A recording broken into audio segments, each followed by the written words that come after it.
almost become a self-fulfilling prophecy. That's so true, right? It's momentum, we'll call it too, right?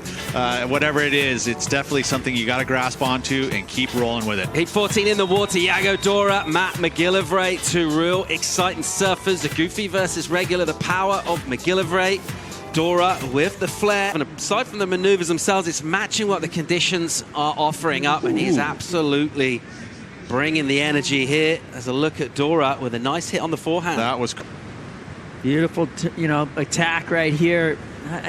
Surfing really quickly and finding some beautiful turns out on the face here.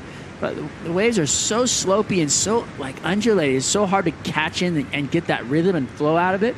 But he's doing really well to keep a pace on a wave. Of advantage over the South African, McGillivray. And it's looking a little gloomy out there, you guys. Yeah, we saw fog in the middle of the day. Whoa, that was radical. Is that McGillivray, right? And on the lip. Meanwhile, Yago behind him. And he had a look at that wave. It went soft real quick. He realized that as he was committed to his bottom turn. He doesn't need much in order to get big numbers. If he can get himself a nice solid section, he'll go above the lip. Here we go, pulling in with the pig dog. Dora going down. Got some good travel done then. And that one just ran away from him a bit, stretched out. And he won't add significantly to his numbers. There is still plenty of size. We've seen kind of smaller waves ridden, but these sets out the back still blowing up. And at this point in the heat with 25 seconds, you'd have to say each of those is going to go through into the round of 16. 20 seconds on the clock for Rodriguez. Here he goes. Swallowed. Just absolutely swatted. He needs to get it up there. He was hitting 5 iron, 160 yards. Can we see it? Yes, we can. Here's McGillivray with a ton of speed and a big whipping hook in the pocket. Not sure he got the completion. Meanwhile, Dora with a ton of speed. Massive. Oh my goodness. Punt on the backhand from Yago, and he'll throw that one away. He's got a couple of fours under his belt from early on in this. These two have done a whole lot of surfing in the first 22 minutes of this heat.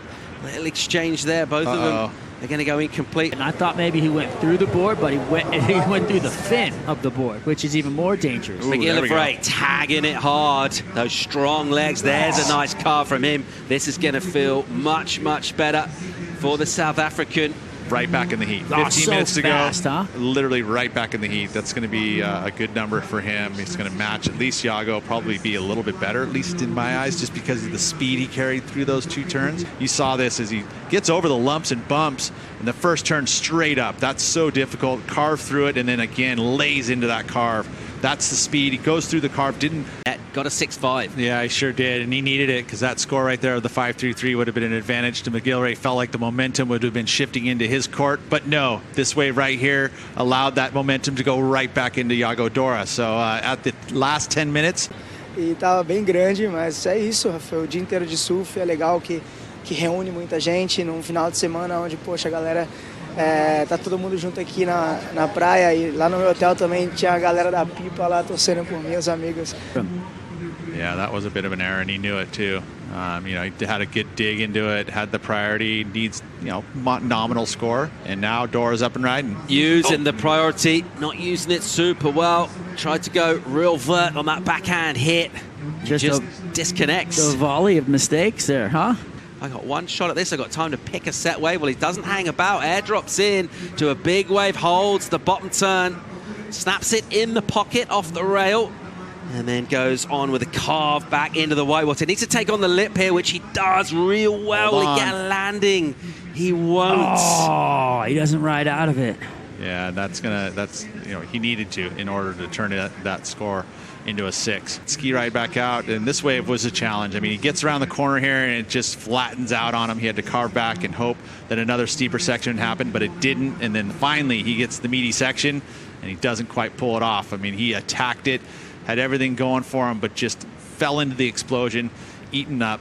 And that's unfortunate because maybe he pulls that move off. He would have got a great score out of that. I feel like he was a little late to the party on that. If he would have come up a little sooner and kind of projected out over and kind of with the lip instead of trying to come.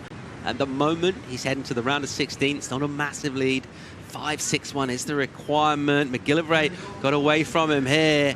What's he got for us? He's got some open face to attack. Big hack, nicely done from Matt. Again into the lip, gets a little release. I tell you what, he's asked a question here. Ooh. He has. That's not a bad wave. And you think about it, it's not a full 6.